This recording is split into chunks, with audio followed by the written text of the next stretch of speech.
I'm live, Penny. Hi, it is me, Liz, from Liza Jane Designs. I hope you can hear me okay. I had a very special guest today here with me. Her name is Penny, and she's all the way from Texas. She didn't have time to hang around while I did this video. She, like most of us, when she's got to have her IOD, she's got to have her IOD. So she is picking up a few transfers, and then you'll be back on your way to Texas, Penny? Absolutely. Back to Texas. She came all the way to Minnesota to find her IOD fix. Penny Smith. Penny Smith, whereabouts in Texas, Penny? You're not on the camera. She didn't want to be on camera. Jacksonville. Jacksonville, Texas, which is near Tyler, Texas. Tyler. I don't know where that is either. An hour and a half from Dallas. Dallas, I've heard of. Yes. So she's an hour and a half from Dallas, and she's just traveling the North Country, and she's leaving with a mold, 2 transfers, and the farmhand stamp. So thank you so much. I'll get this taken care of. Thank you. Oh, I'm sorry that we can't visit more. Oh, I love it. I love it. All right, bye, Penny. Would you close that door? I will. I thank you so much, and it was so nice to meet you. Nice to meet you. Bye. Okay, so that was Penny, you guys. I see there are a few people watching. Thank you for that. Thanks for your patience as I worked through that. And gonna do a few things here. So I am Liz, Liza Jane Designs, Afton, Minnesota. This is a little further along. This will be painting up today. This we will be attaching some castings to, and I saved this side to show you what this looked like when I bought it. I said $3. It was originally priced for $3, but I went to the garage sale right at the end, so everything was half price. So I paid $1.50 for this. You can see how big it is. A man tried to help me carry it the other day because he thought it was concrete.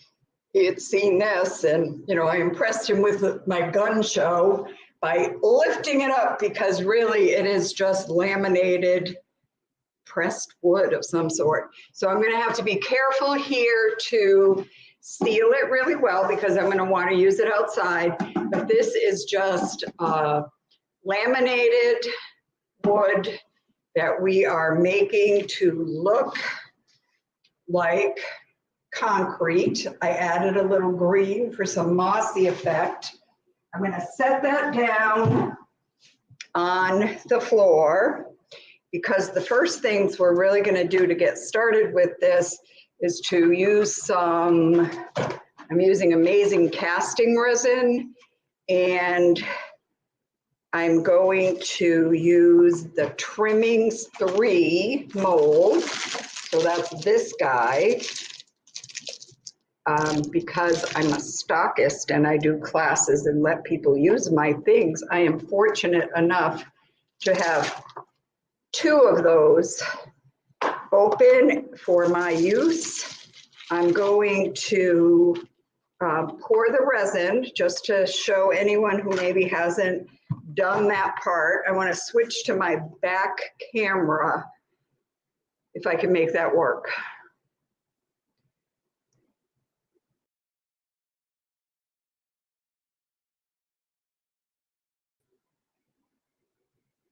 I'm working, you guys.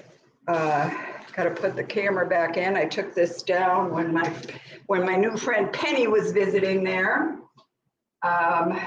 She was talking with the folks in the post office downstairs and was so disappointed because she thought I was closed. She's like, oh my gosh, I came from so far away. Penny, if you're watching this on the replay, I'm so glad I got to help you out with your IOD stuff. I wish we could have visited longer. but we're gonna switch. I'm going to, I don't know, try to unmute that. I cannot. So we're gonna keep the mic going from this thing of me, but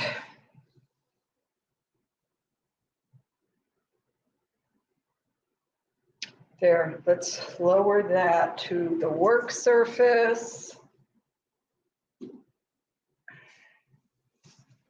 Again, thanks for your patience. No matter how well I try to prepare, there's always last minute surprises. I figure that's to keep me humble.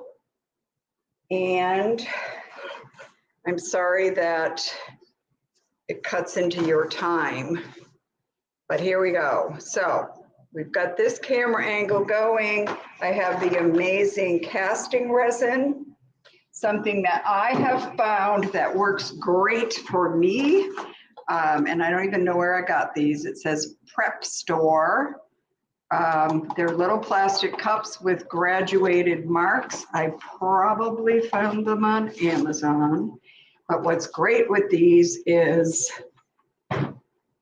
it's easy to get just that right pour. So I have side A and side B of my amazing casting resin.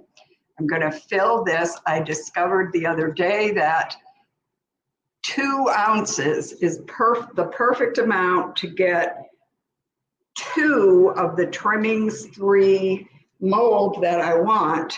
So I poured that to the 1 line, and I'm pouring this to the 2 line, and I must have done something right because that's the end of both bottles.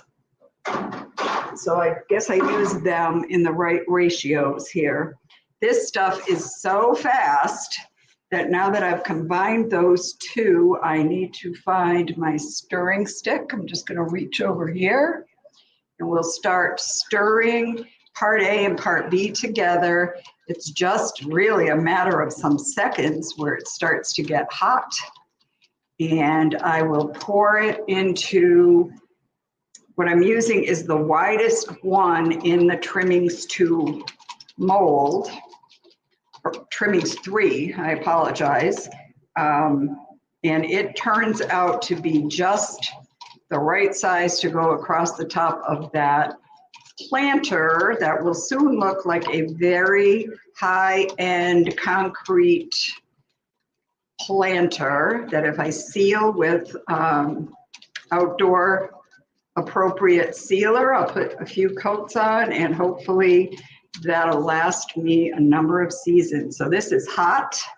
I'm going to pour it into the molds, and this should be just the right amount to get 2 of them. So there's 1, if you can see that, there's 2, and that is all there is to working with the amazing casting resin and IOD molds.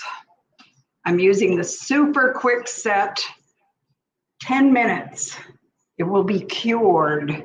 So as it sits here, it's going to start turning white. And when it's completely white, it's about 10 minutes, I will be able to take it out of there and we can glue it onto our planter surface. So I'm going to push those aside a little bit, try not to spill any of that resin. So we're just going to push that up. And these are some castings I made the other day using, which mold are these from? This one, I believe it is from Acanthus. Yes, sirree, that's the Acanthus Flourish, this particular one right here. And this piece is for one of the sides of the planter. Whoops, this one is, these 3 are from Acanthus mold, and I'll be putting those on the front. And then this one, which came out of Classic Elements, I'm going to glue to the side that has the handle. So what I like to do for my molds and attaching them, whether I make them from clay or from resin. Now I chose resin today because I want this to withstand different weather, right? So I want my planter to be able to stay outside, and even if I sealed the, what do I want to say? If I seal the planter really well, the clay still has a tendency to, I don't know, over time, I haven't had a lot of luck keeping it pristine, okay? So here's the side of this. This one I have already painted. I applied a paint texturizing. I used salt wash. There are a number of paint additives on the market, so you can use your favorite one. I'm using Titebond Quick and Thick, and I am going to, on this side, we're just gonna glue this guy right on here by the opening where we'll be lifting it later. So let me open this glue and put some glue on. I am still unable to, see comments as I'm working, but I'm going to go back later, and it really is helpful if you guys would say hello and tell me where you're watching from and let me respond to your questions or comments. At the end of the video, I'll watch it myself and go back and see all of your questions and try to provide answers. So I'm just going to glue this guy on. Because this surface is bumpy now, it's a little more difficult. The other additions I had done when the planter was smooth. It is easier, I will say, to attach the resin, but I think that's good. I don't think that's going to go anywhere. So I'm going to flip it on its side while we go to this original smooth wood. I'm going to quick just do this so you can see how that resin is already turning white and it's getting ready to be demolded for our use. But here we are back here.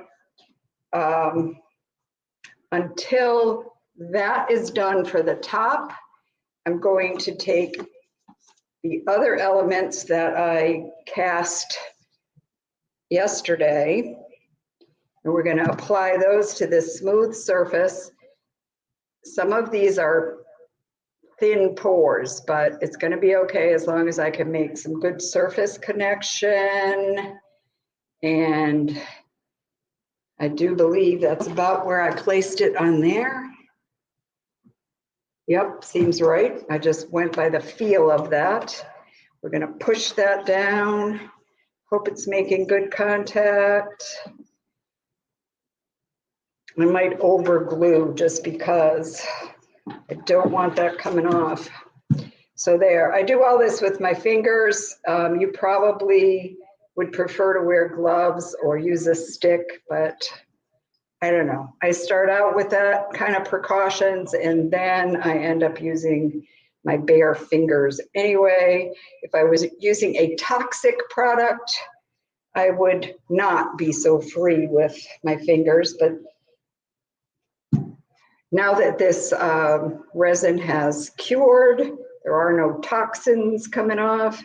I'm just going to place this on here and do the other one. And the resin in the Trimmings 3 is setting up as we work through this. So I'll be able to use this glue on there too. Now, because I'm doing a very textured background, I'm just putting that glue right on there. We're going to cover all that up with some textured paint. I'm just trying to place using 1, 2 right off there. Place this down so it looks balanced on the medallion. It's a little messy looking, but again, we're adding texture and color, and all of that will just become a part of the texture as we work through it. So, still waiting a little bit more for our trim for across the top to set up. I'm gonna stick my hands in this jar of water, grab my towel, and we're gonna start putting on some paint in this area right here. So I poured some paint out earlier. Let me see where my cup is with the gray paint. And I will tell you guys that for this project, I had some leftover wall paint. It happened to be a nice dark gray color. Here it is right here. So here's the gray. This was wall paint that was left over in the space I just moved into downstairs here. So I'm going to add my salt wash paint additive. I'm adding that into the paint. It's kind of about a 50-50, especially when you're doing something this organic, I guess I'll say.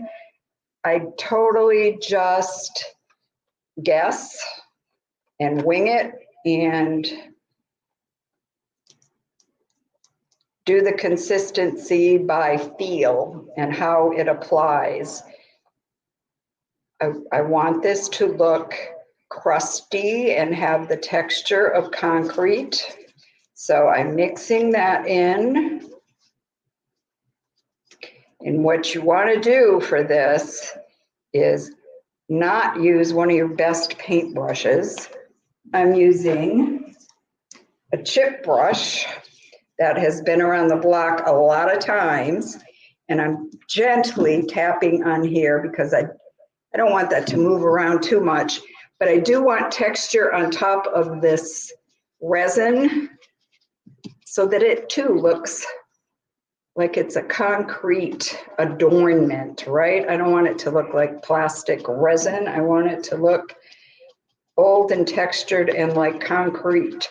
So I'm just putting that in there, leaving it bumpy, making sure I'm still adhered to the plastic, or not to the plastic, to the shiny wood-like surface, the laminate that's on there, and just spreading this around. Alternatives to this would be to use the IOD paint blade or any kind of spatula or something like that to get a good applicator and good texture. I'm going to put a bunch in this crack. I'm going to avoid the very top until we attach that trimmings mold. So there we are. You see how it's going on and looking textured. And as it dries, I can, play around with that some more. I'm just gonna come in here like so. And I think I could probably demold these right now. So if you look in the little picture, let's see if I can make that one a little bigger. So here we are with this, right? So I'm going to demold. When you take the resin out so quickly like that, it's still kind of flexible. See how it's still malleable there? And I'm going to place it across. I need to glue it. I'm not going to leave it like that, but I know this second one, I'm going to have to trim a little bit. And the best time to trim the resin I found is when it is still malleable and easy to manipulate. So I'm just cutting where I over poured a little bit, and I'm going to match it up. I love the way the sisters created the patterns on these so that they hook up so nicely. I think I'm going to use this heavier duty one. So I'm going to go over here. This one is a little thinner. I didn't have as heavy a pour. So there, that's going to go there. And I come on this end. If we look in the smaller, we'll do that again. Can you guys hear me? Can I get a thumbs up or something if the volume is okay? I'm hoping it's all good. I see some laughy faces. I hope I did something funny on purpose. Sometimes I do funny things by mistake, but there's that. So that's on there. Back to our quick and thick. I'm going to put a lot of glue on the back. That's a lot of glue. And we'll also like use it off of there with these textured, fun projects. We can be, you know, quick and down and dirty with them. We don't have to fuss too much. So there's a bunch of glue. The glue is getting on top of that, but that's okay. I'm going to line those up again. And as that sets, you know, I don't want it wiggling around or sliding down on me. So I'm going to go back, check that other one, make sure it's good and tight there. This is on here really well. And grab my paintbrush again and do this.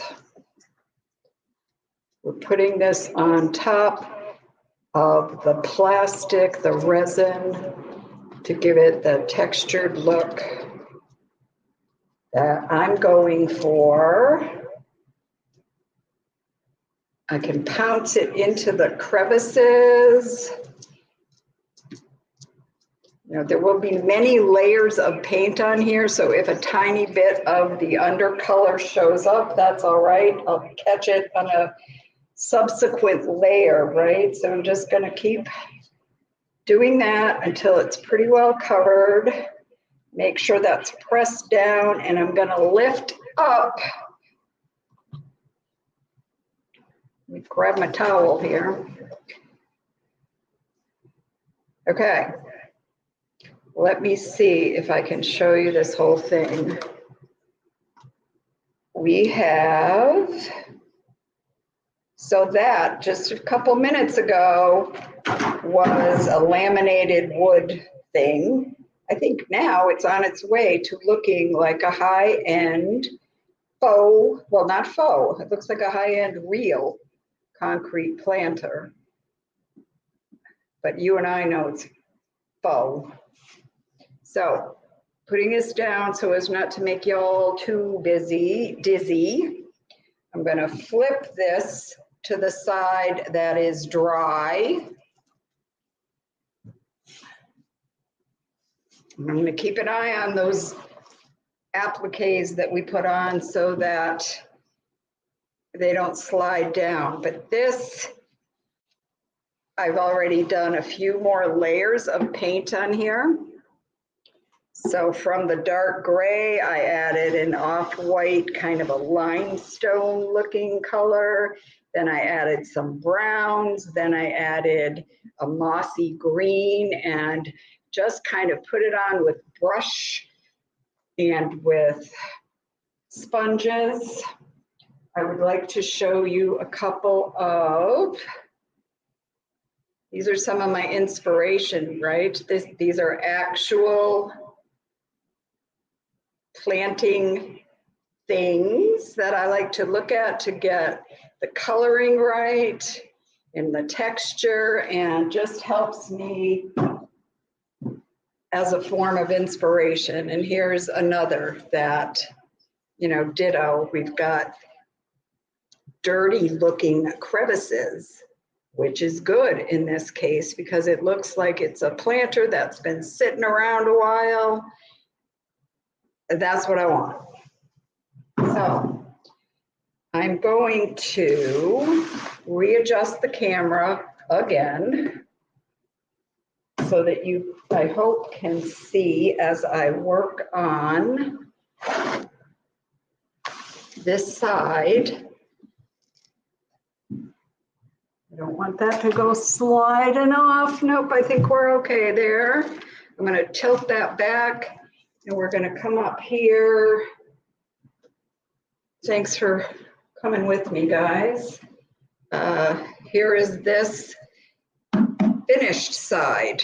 This one is dried from the other day. I'm going to, not make you watch this whole entire process, but we'll get all the steps covered.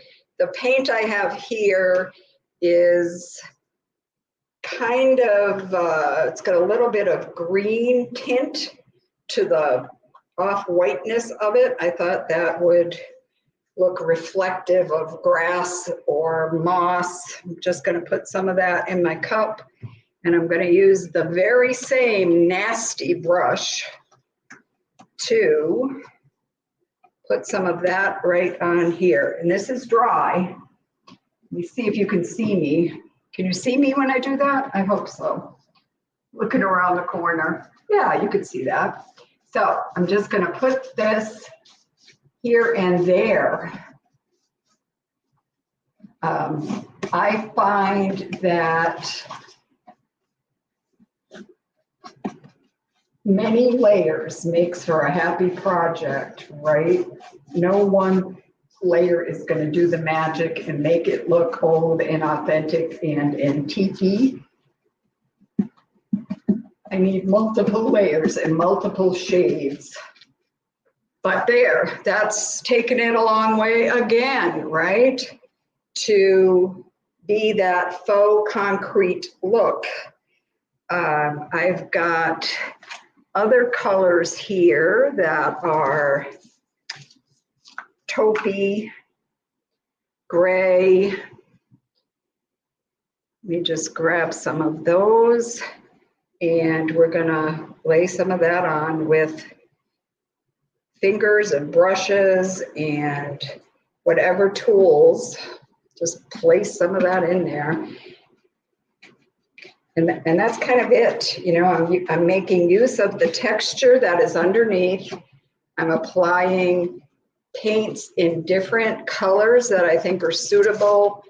The soft green, the grays, the taupe and brown. But a magic spot here, I think, is using the green. This is a mossy kind of a green color that I have. It looks a lot like pea soup, frankly. And I'm using a makeup sponge for that. And while this other paint is still wet, I am just putting it on in some places. This is going to be my mossy kind of look. I might spritz it with some water so it runs around a little. My real pots at home that have been sitting out for some time, they tend to get the mossiness on the bottom. So I'm going to put a lot of that down here. And I'm just using a pea soup color green right now to get that effect. Then I will take, again, not one of my best brushes, but this brush has also been around the block a few times, and smooth some of that out. Just knock it back a bit. Are we talking, guys? Am I getting any comments? I'm just not seeing anything. I hope you're leaving me comments, because like I said, that just is really helpful. And I want to know that I'm reaching people and that I can answer your questions if you have any. So this, I think I made that a little bit too green. So you know what we're gonna do? We're gonna grab some of this not green paint and come on and do that. Maybe even a little white paint. You guys see how I roll. I have discovered in my years of doing this that my worst enemy is fear of making mistakes. So I try to avoid that. I just jump in and go for it. And I've figured out that in the end, I can always add another layer. And the other layers just end up making the project, whoops, more interesting. Even when I almost knocked the camera over with my head. See, we saved it. There we go. All right, I'm going to show you the one that I previously started. There it is. I think one of the ones we just glued on may have fallen off. So we're going to come back to that not stressing about mistakes thing. And we're going to put it back on. There it's off. There it's on. And now that there, I can line that up. It's not exactly where it was, but it's back on. We're going to let those dry. I'm going to go look at my iPad to see if people have left comments, if there are questions. Reaching over for that.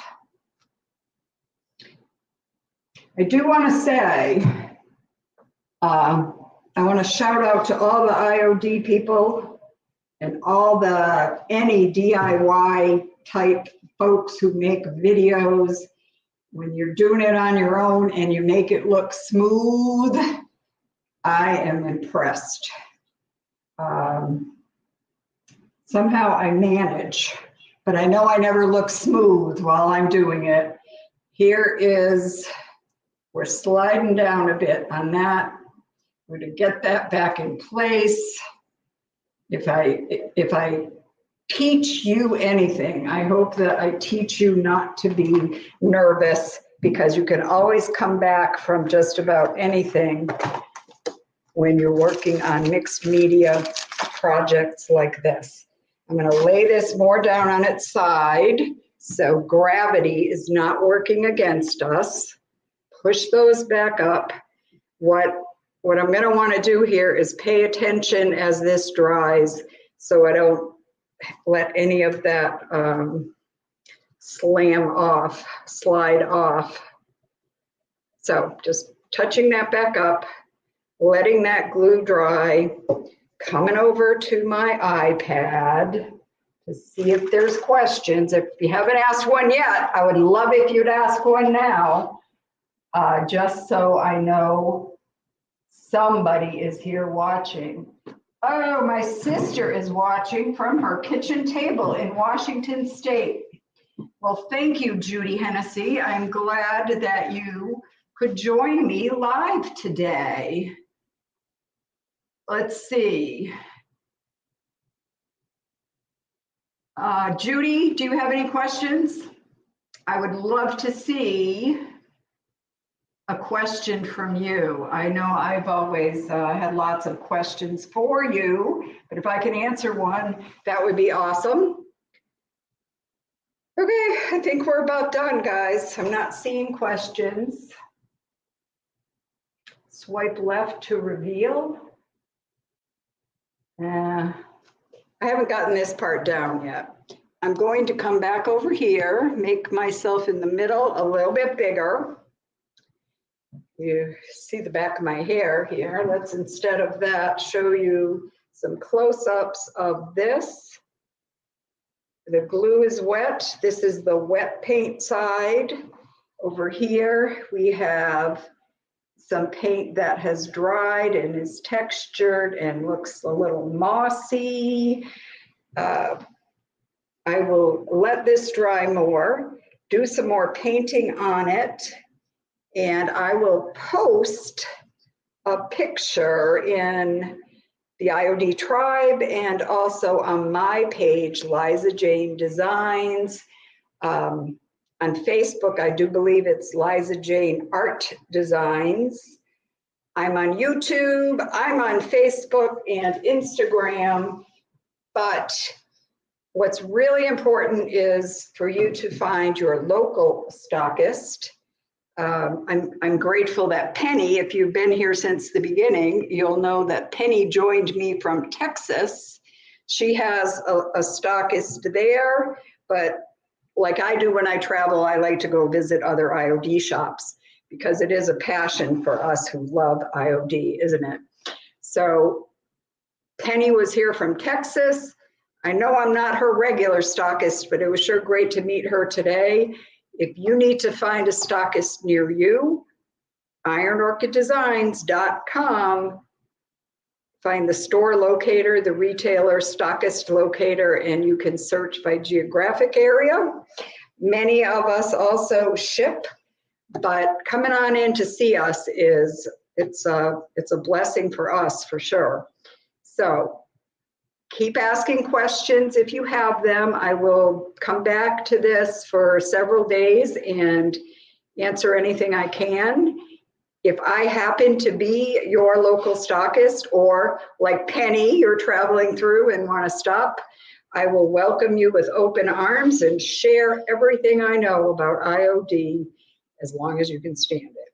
So thank you for joining me. Judy, my big sister, thank you for joining me. Love you much. And thanks everybody.